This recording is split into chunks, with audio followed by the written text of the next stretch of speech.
사랑하는 친구들 반갑습니다. 한 주간도 잘 지냈나요 우리 친구들? 지난 시간은 우리 부활절로 예배를 지켰고 보내게 되었습니다. 그 날에만 행사가 아니라 늘 그때도 지난주에도 말씀드렸듯이 우리의 삶이 예수님의 그 부활하심을 우리가 증인이 되어지는, 증거가 되어지는 삶을 살아가는 우리 친구들이 되어주세요. 이 시간도 예배 자리에 온 우리 친구들을 환영하며 기도함으로 나아가도록 하겠습니다. 사랑의 하나님, 우리의 살아가는 모든 삶이 나의 모습 속에서, 나의 삶 속에서, 나의 행동 속에서 예수 그리스도만이 나타날 수 있는 힘이 되게 해 주옵소서. 우리의 강한 팔로, 우리의 모든 전 인격에 늘 강한 팔로 안위하시고 지키시고 보호하시는 하나님의 그 능력 앞에 우리가 겸손히 나아가며 하나님을 의지하며 하나님을 신뢰하며 하나님을 따르는 자로 우리가 제자로 살아갈 수 있도록 허락하여 주시옵소서. 이 시간 더욱더 주님의 날에, 주님이 안식일을 허락하신 온전히 주님의 날에 우리가 주님이 기뻐하는 자리로 나아갈 수 있는 믿음의 예배, 하나님께 영광 돌리는 예배가 되어지게 하옵소서. 모든 예배를 주님 홀로 주장하여 주실 걸 믿사옵고 감사드리며 예수님의 이름으로 기도합니다. 아멘. 자, 우리 사도신경으로 우리의 신앙을 고백하도록 하겠습니다. 전능하사 천지를 만드신 하나님 아버지를 내가 믿사오며 그 외아들 우리 주 예수 그리스도를 믿사오니 이는 성령으로 잉태하사 동정녀 마리아에게 나시고 본디오 빌라도에게 고난을 받으사 십자가에 못 박혀 죽으시고 장사한 지 사흘 만에 죽은 자 가운데서 다시 살아나시며 하늘에 오르사 전능하신 하나님 우편에 앉아 계시다가 저희로서 산자와 죽은 자를 심판하러 오시리라. 성령을 믿사오며 거룩한 공회와 성도가 서로 교통하는 것과 죄를 사하여 주시는 것과 몸이 다시 사는 것과 영원히 사는 것을 믿사옵나이다. 아멘. 자, 우리 친구들, 우리 지난주 시간까지 부활절에 대한 예배의 설교 말씀을 들었다며 우리가 지금까지 배워온 말씀이 지금 사도 바울의 1차 전도 여행까지 우리가 지금 설교 말씀을 들었습니다. 기억나죠 우리 친구들? 까먹지 않았죠? 네, 오늘은 사도 바울의 전도 여행 2차, 우리 2차에 대해서 우리 여러분과 말씀을 전해 듣기로 하겠습니다. 자, 오늘 읽을 말씀은 사도행전 16장 25절에서 34절 말씀입니다. 사도행전 16장 25절에서 34절까지 말씀을 우리 같이 한번 읽어보도록 하겠습니다. 자, 화면에도 나와 있고요. 시작. 한밤중에 바울과 실라가 기도하고 하나님을 찬송하며 죄수들이 듣더라. 이에 갑자기 큰 지진이 나서 옥토가 움직이고 문이 곧 다 열리며 모든 사람의 매인 것이 다 벗어진지라. 간수가 자다가 깨어 옥문들이 열린 것을 보고 죄수들이 도망간 줄 생각하고 칼을 빼어 자결하려 하거늘 바울이 크게 소리질러 이르되 내 몸을 상하지 말라 우리가 다 여기 있노라 하니 간수가 등불을 달라고 하며 뛰어들어가 무서워 떨며 바울과 실라 앞에 엎드리고 그들을 데리고 나가 이르되 선생님들이여 내가 어떻게 하여야 구원을 받으리까 하거늘 이르되 주 예수를 믿으라 그리하면 너와 내 집이 구원을 받으리라 하고 주의 말씀을 그 사람과 그 집에 있는 모든 사람에게 전하더라. 그 밤 그 시각에 간수가 그들을 데려다가 그 맞은 자리를 씻어주고 자기와 그 온 가족이 다 세례를 받은 후 그들을 데리고 자기 집에 올라가서 음식을 차려주고 그와 온 집안이 하나님을 믿음으로 크게 기뻐하니라. 자, 오늘 말씀은 분명히 사도 바울이 지금 전도 여행을 떠났는데 뭐가 지금 간수라는 사람도 막 나오고요. 그 가족이 믿었다라는 얘기도 나오는데 어떤 내용인지 우리 설교전 영상을 보고 사모님은 목소리로 여러분에게 말씀을 전하도록 하겠습니다. 바울은 실라와 함께 전도 여행을 떠나게 되었어. 가자, 복음 전하러. 난 신라. 바울은 루스드라를 지나 드로아에서 복음을 전했어. 한편 바울은 밤에 마게도냐에 있는 환상을 보게 됐지. 마게도냐로 건너와서 우리를 도와주십시오. 마게도냐인이 복음이 필요하대. 어서 가자. 좀 쉬었다 가요. 바울은 그 환상을 보고 마게도냐의 빌립보로 가게 됐지. 빌립보에서 바울은 귀신 들린 여종을 만나게 돼. 이 사람들은 지극히 높은 하나님의 종으로 구원의 길을 전할 자이다. 우리를 알아보다니. 바울은 예수님의 능력으로 귀신을 쫓아버렸어. 예수 그리스도의 이름으로 명하노니 그에게서 나오라. 예수는 무서워. 감사합니다. 감사해요. 이러면 돈을 못 벌잖아. 한편 귀신 들린 여종의 점괘로 돈을 벌던 주인이 바울을 고소했어. 바울과 신라는 모진 매를 맞고 감옥에 갇히게 되지. 아이쿠, 이봐 신라, 괜찮은가? 아이고. 네, 괜찮습니다. 가뿐하네요. 으차, 으차. 젊음이 좋구만. 저 바보들. 감옥에서 뭐가 좋다고 웃고 난리야. 바울과 신라는 감옥에서도 기쁨을 잃지 않았지. 주 안에 있는 나에게 난 근심이 있으랴. 십자가 밑에 나아가 내 짐을 풀었네. 주님을 찬송하면서 할렐루야 할렐루야. 내 앞길 멀고 험해도 나 주님만 따라가리. 나 주님만 따라가리. 그런데 갑자기 감옥에 큰 지진이 나서 감옥 문이 열리게 되었어. 아니, 이럴 수가. 자다가 깬 간수장은 감옥 문이 열린 것을 보고 크게 놀랐어. 감옥이 무너졌잖아. 분명 죄수들이 달아났으니 난 이제 죽었구나. 하지만 바울과 신라는 도망치지 않고 감옥에 남아 있었어. 우리 여기 있어. 아니 당신들 도망치지 않고. 선생들이여, 내가 어떻게 해야 구원을 받으리까? 주 예수를 믿으라. 그리하면 너와 내 집이 구원을 받으리라. 이 일로 간수장과 온 가족이 예수를 믿게 되었어. 바울은 이후 데살로니가, 베레아, 아덴, 고린도에서 복음을 전했어. 이것이 바울의 2차 전도 여행이지. 자, 사랑하는 친구들 반갑습니다. 우리는 계속해서 바울의 전도 여행을 배우고 있는데요. 지난 시간에는 우리는 바울이 회심한 것과 안디옥 교회의 사역자가 된 것, 그리고 첫 번째 선교사로 부름을 받은 이야기, 여기까지 우리가 배웠습니다. 그리고 처음으로 전도 여행을 떠난 지역이 바로 갈라디아 지역의 여러 교회였어요. 기억나나요, 우리 친구들? 제일 쉽게 우리 친구들이 잘 기억하는 거, 섬 이름, 바보, 기억나요, 우리 친구들? 맞아요. 그리고 그 복음을 전하고 교회들을 세웠죠. 그래서 안디옥으로 돌아왔을 때 논쟁이 일어났습니다. 한편에서는 예수님도 믿어야 하지만 할례와 율법도 구원을 받는데 필수 요소라고 주장하는 이런 주장들이 나오기 시작했어요. 또 한편에서는요, 오직 예수님을 믿는 믿음과 성령의 선물로 구원을 받을 수 있다고 맞섰습니다. 바울이 개척하여 세운 교회들은 유대인 선생님들의 주장에 큰 혼란을 맞이하게 되었고, 바울과 바나바는 이 문제를 해결할 필요가 있다라고 생각이 들었습니다. 안디옥 교회도 더 이상 이 일을 덮어줄 수 없다고 판단하여서 대표자로 바울과 바나바를 예루살렘 교회에 파송하였죠. 이것은 일종의 총회의 성질을 띈 회의로 이방인 사역을 어떻게 할지를 결정한 중요한 순간이었습니다. 결국 예루살렘에서 회의가 열렸고 사도들은 오직 예수의 이름으로 구원 얻는다는 사실을 천명한 뒤 바울과 바나바를 보내며 편지를 써주었습니다. 편지 전달자이자 증인으로 실라와 유다도 함께 보냈죠. 유다는 안디옥 교회의 편지의 내용을 증거하고 예루살렘으로 돌아갔지만 실라는 남기도 했습니다. 그리고 바울과 함께 이 사실을 갈라디아 여러 교회에 전하기 위해 선교 여행을 함께 떠나기로 합니다. 바울과 실라는 먼저 갈라디아 여러 교회를 돌며 새로운 소식을 전하고 복음을 전하며 교회를 정비했습니다. 오직 예수 그리스도를 믿는 복음으로 구원을 얻습니다 라면서 전하고 다녔죠.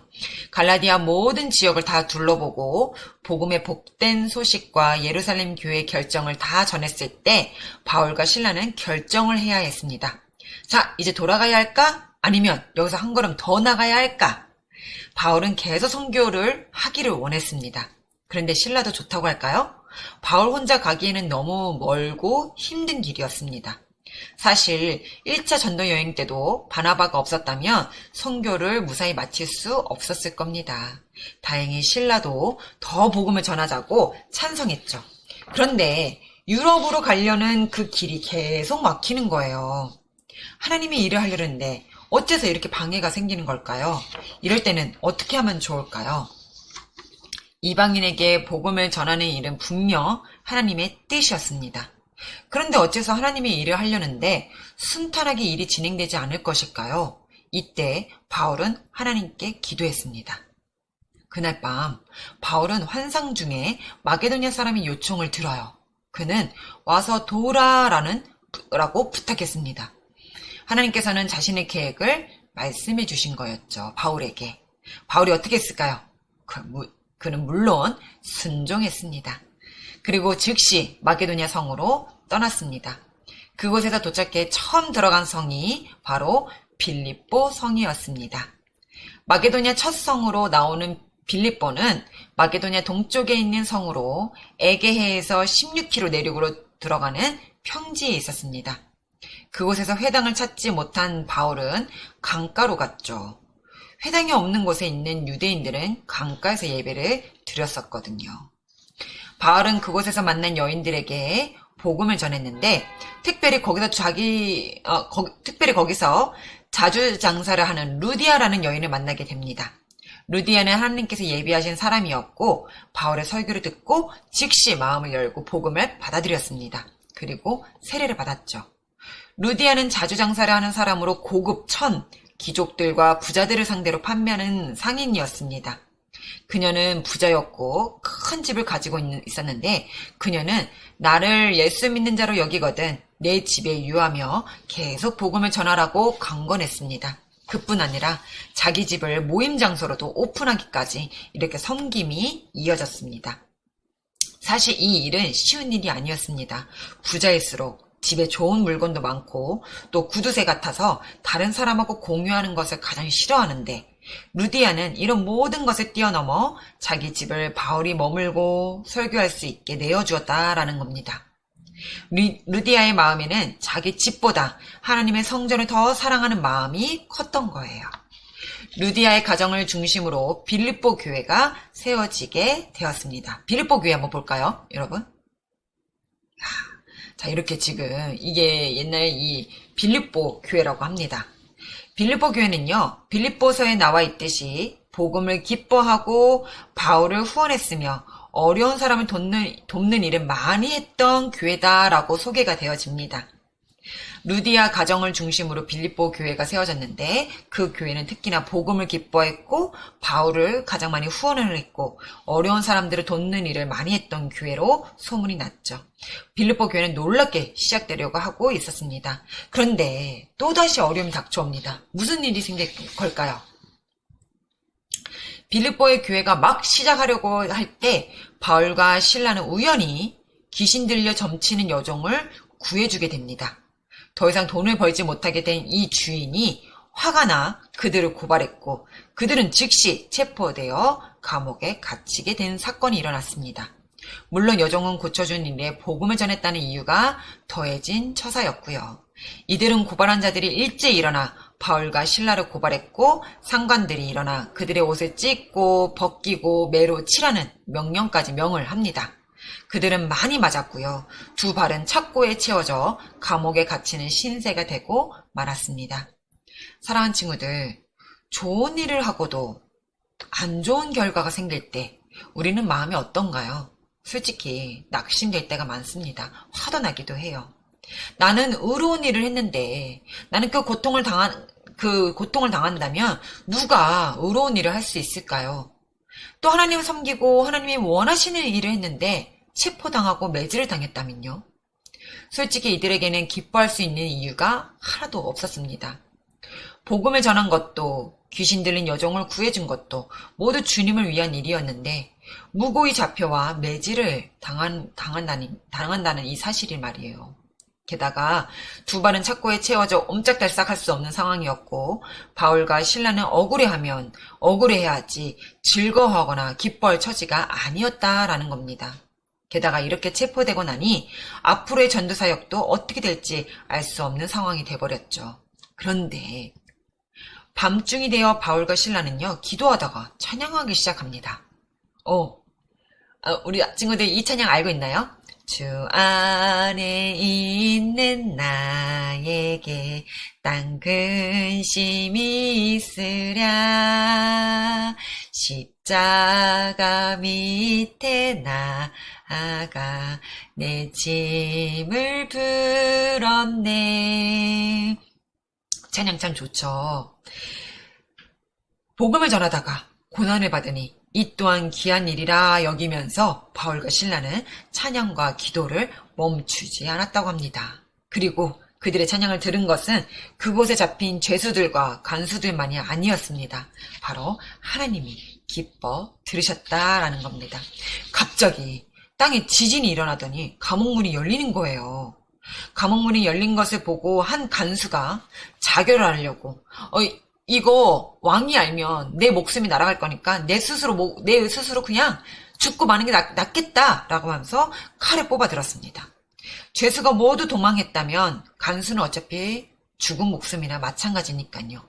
이때 바울과 실라는 아주 큰 소리로 자기들이 여기 있음을 알렸고 간수는 달려왔습니다. 그리고 이렇게 질문합니다. 자, 사도행전에 이렇게 말이 되어 있어요. 선생들이여, 내가 어찌하여야 구원을 받을 수 있겠습니까? 라고요. 바울은 주 예수를 믿으라. 그리하면 너와 내 집이 구원을 받으리라 라는 이 유명한 말을 간수에게 합니다. 간수는 즉시 복음을 받아들이고 그와 온 가정이 즉시로 예수를 믿고 복음을 받아들이게 됩니다. 아니, 그런데 도대체 바울과 실라는 어떻게 감옥에서도 찬양할 수가 있었던 거죠? 자, 매튜 헬린이라는 사람의 이 주석 책이 있거든요. 이게 성경의 풀이, 성경에 대한 그 구절에 대한 설명, 이런 걸 주석이라고 하는데요. 거기에 감옥에 갇힌 바울과 실라가 부른 찬양에 대해서 이렇게 설명되어지고 있다고 합니다. 절대로 기뻐할 수 없는 상황에서 기쁨으로 찬양했던 이유는 그들은 하나님을 찬양했다. 왜냐하면 우리는 모든 일에 감사해야 하기 때문이다. 우리에게 찬양할 마음만 있으면 찬양할 조건은 얼마든지 있다.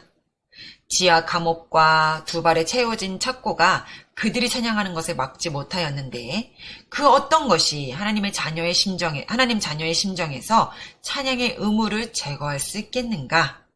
그들은 자기들이 하나님의 이름을 위하여 부끄러움을 당하는 것이 값 있는 일이라고 생각하고 하나님을 찬양했다라고요. 그리고 그들은 그들이 고난을 놀라울 정도로 참고 이겨낼 수 있음으로 인하여 하나님을 찬양한 것이다. 또한 그들이 성령의 위로를 그들의 영혼에 그렇게 달콤하고 강하게 느낄 수 있음에 대하여 하나님을 찬양한 것이다 라고요. 그들은 하나님을 찬양했을 뿐 아니라 노래로 그들을 찬양했다라는 겁니다. 바울과 실라는 절대로 기뻐할 수 없는 상황에서 기쁨으로 찬양했죠. 그 이유는 이 매튜 헬린 주석이 딱 두 가지로 정리를 했습니다. 첫째, 예수님을 위해 당한 고난을 참고 이겨낼 힘을 주셨기에 내 마음에서 우러나는 찬양은 그 외부 어떠한 것으로도 막을 수 없다라는 겁니다. 둘째, 성령의 위로가 너무나 달콤하고 강하게 느껴졌기 때문에 자신들이 맞은 고통과 고난과 역경이 전혀 그것이 낙담이 되거나 실망이 되거나 어려움이 되지 않았다 이겁니다. 오히려 이 성령님의 위로가 너무 달콤하고 그 어떤 고통보다 강하게 느껴졌기 때문에 찬양할 수 있었다라고 합니다.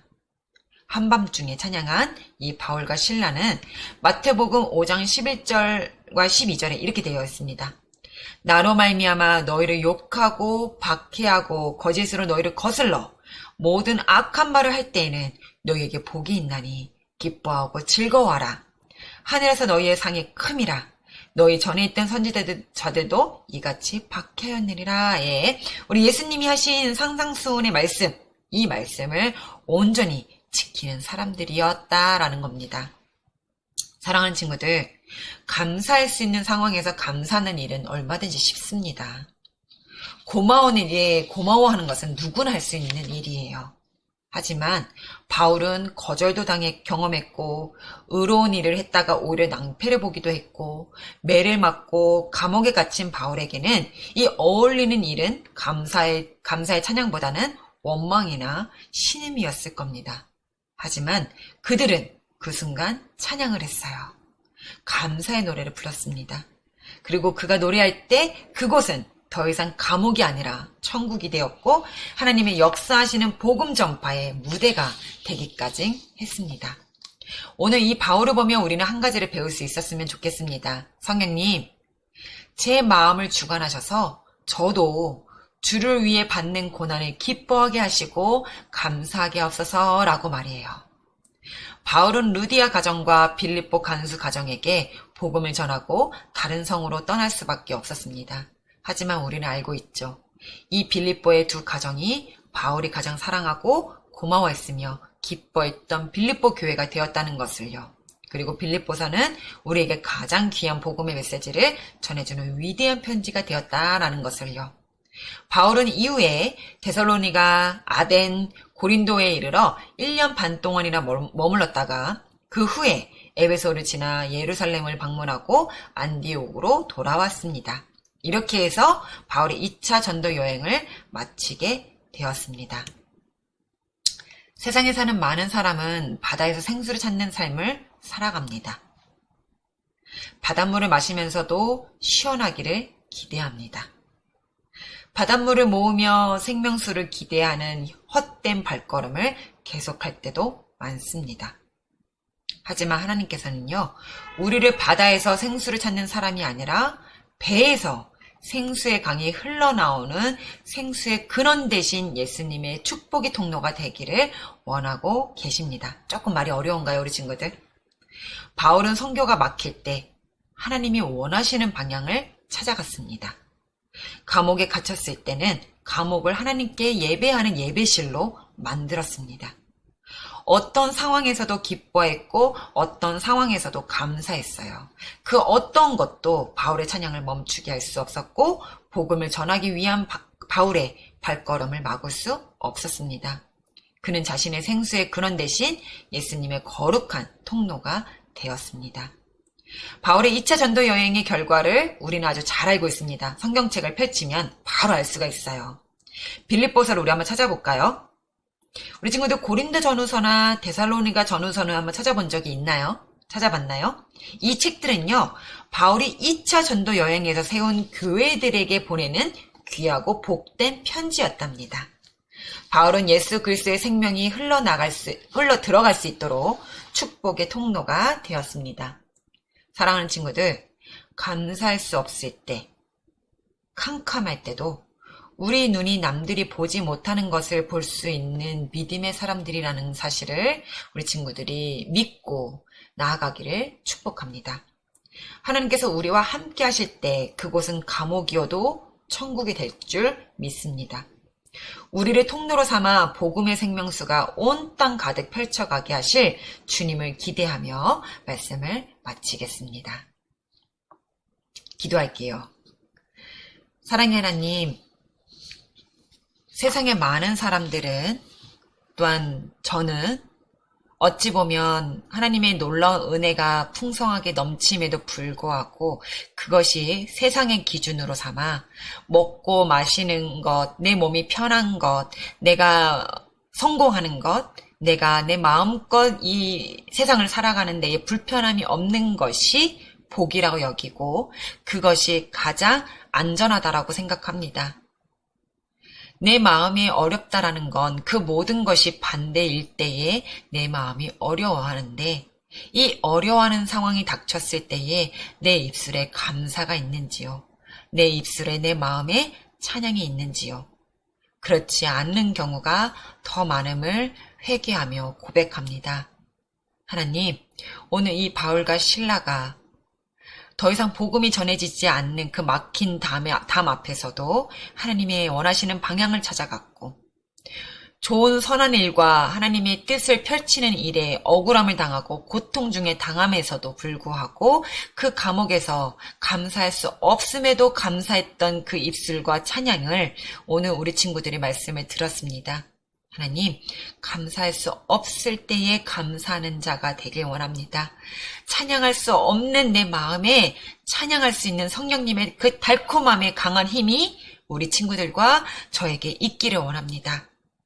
하나님, 세상이 언제나 늘 좋은 일만 있지는 않아서 늘 우여곡절과 모든 자들이 믿는 자나 믿지 않는 자들이나 모두에게 그 어려움이 있을 때 우리가 그 어려움을 이겨낼 수 있는 방법에 구분할 수 있는 것은 믿는 자들은 그 어려움 속에서도 오늘 이 바울과 실라처럼 기뻐하고 감사한다는 사실입니다. 하나님, 하나님의 자녀, 하나님의 거룩한 자녀라 임하여 주셨고 성령님이 내주하심을 내가 믿고 확신하노니 우리가 닥쳐지는 상황, 우리에게 놓여지는 이 상황과 어려움 속에서 기뻐하고 감사할 수 있는 이 믿음이 우리 친구들과 저와 우리 모든 성도님들에게 마음에 허락하여 주시옵소서. 그러한 담대한 믿음이 우리에게 임하길 원합니다. 한 주간 동안 살아가고 이 세상 밖은 두렵고 전쟁터와 같은 이 세상 속에서 우리가 기뻐하고 감사할 수 있는 것은 주께서 나와 함께 하심이요 성령님께서 나를 돌보심이요 인도하심이요 나를 지키시고 보호하신다는 사실을 우리가 기뻐하며 감사하며 나아갈 수 있는 우리 친구들 되게 하여 주옵소서. 감사하며 예수님의 이름으로 기도합니다. 아멘. 생수 대신 예수님의 은혜를 흘려보내는 귀한 통로와 같은 사람이 되기를 우리 친구들 축복합니다. 자, 주기도문으로 모든 예배를 마치도록 할게요. 하늘에 계신 우리 아버지여, 이름이 거룩히 여김을 받으시오며 나라가 임하시오며 뜻이 하늘에서 이루어진 것 같이 땅에서도 이루어지리이다. 오늘 우리에게 일용할 양식을 주시옵고 우리가 우리에게 죄 지은 자를 사하여 준 것 같이 우리 죄를 사하여 주시옵고 우리를 시험에 들게 하지 마시옵고 다만 악에서 구하시옵소서. 나라와 권세와 영광이 아버지께 영원히 싸움나이다. 아멘. 사모님 얼굴이 좀 나오도록 할게요. 자, 우리 사랑하는 친구들, 우리 친구들 한 주간 동안 기쁜 일만 있으면 참 좋겠죠. 내게 막 웃을 일, 정말 너무 잘 되고 시험도 잘 맞고 재밌는 일들만 있고 이러면 참 좋겠지만 참 그러지 않을 때가 더 많은 것 같아요. 사모님도 살아보니까 금방 웃었다가도 돌아서서 어떤 일이 또 슬픔과 어려움과 환난이 닥쳐올지 모르더라고요. 자, 모든 것이 이 세상에 그런 우여곡절이 많은 가운데 그럼에도 불구하고 우리 믿는 자들은 또한 하나님의 자녀라는 것, 하나님의 자녀라는 우리들은 우리가 기뻐할 수 있었으면 좋겠고 감사할 수 있는 믿음이 우리 친구들에게 있었으면 좋겠습니다. 그럴 때에 하나님께서도 그 상황을 보시고 계시고 성령님께서는 우리를 늘 항상 중보하시는 분이시기 때문에 우리의 세밀한 늘 사모님 얘기하죠. 머리카락도 세시는 바 되신 하나님께서 우리 친구들의 그 세밀한 기분과 감정과 생각들을 다 아시는 분이라는 거죠. 그럴 때에 우리가 어떻게 반응한지를 보고 싶으시는 겁니다. 하나님은 우리를 기계로 만들지 않으셨어요. 우리 친구들 동전을 넣으면 내가 먹고 싶은 걸 딱 누르면 자판기가 딱 나오죠. 딱 그것만 하잖아요. 그죠? 그 역할은 딱 기계일 뿐이에요. 그 사람에게 감정도 없고 그에게는 딱 그 명령을 수행하는 일만 한다고요. 근데 하나님은요, 우리를 사랑하신다는 표현이 우리를 기계로 만들지 않으셨어요. 너 나한테 사랑해 라고 고백해 그러면 사랑합니다. 이건 기계잖아요. 그죠? 감정을 주셨고 우리에게 자유 선택을 주셨고 우리에게 의지를 주셨다는 겁니다. 그렇다면 모두에게 힘든 일도 있고 기쁜 일도 있고 어려운 일도 있고 뭐 우울한 일도 있고 뭐 여러 가지 그 일들 가운데 있어서도 우리의 마음과 우리의 생각과 우리의 행함은 하나님께 찬양하고 기뻐하고 감사하고 기도함으로 우리가 하나님을 가까이 하나님과의 나와의 교제가 친밀히 이루어지는 우리 주의 친구들 되기를 축복합니다. 끝마무리가 너무 많이 길었네요, 우리 친구들. 자, 한 주간도 우리 친구들 건강 잘 챙기고요. 다음 주에 우리 건강한 모습으로 만나도록 하겠습니다.